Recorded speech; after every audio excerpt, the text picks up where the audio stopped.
Hello အားလုံးပဲမင်္ဂလာပါဒီ vlog လေးကတော့ရိုက်ထားတာကြာပြီမတင်ရသေးတဲ့ vlog လေးပေါ့နော်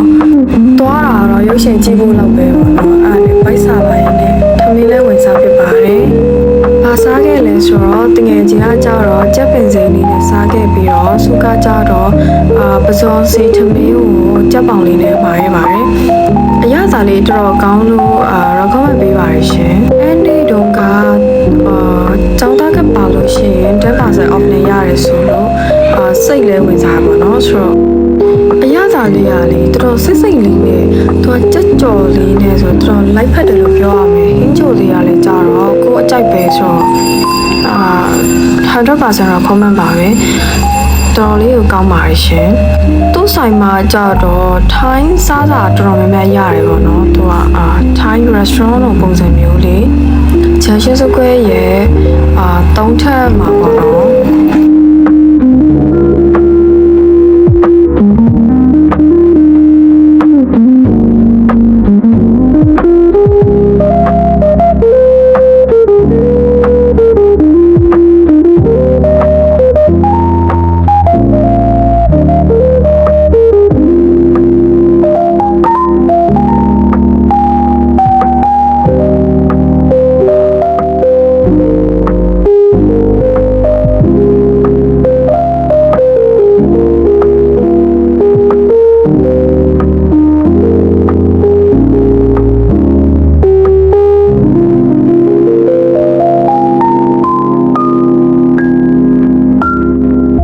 စားပြီးတော့ပြီးဆိုတော့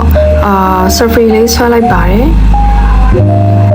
ရုပ်ရှင်ပြဖို့အချိန်ကလည်းနီးလာပြီဆိုတော့ရုပ်ရှင်ရုံပဲတန်းသွားလိုက်ပါတယ်အဲ့ဒီတုန်းကပြန်မပြောရရုပ်ရှင်သွားကြည့်ခဲ့တာပေါ့နော်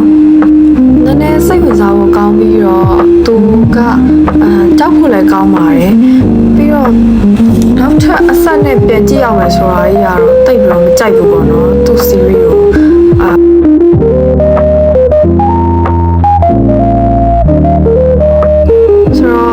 မပြခင် selfie လေးတစ်ဖြတ်ဆွဲလိုက်ပါတယ်ရှင်ဆိုတော့ series ကလည်းလာပြီဆိုတော့ဆက်ကြည့်လိုက်ပါဦးမယ်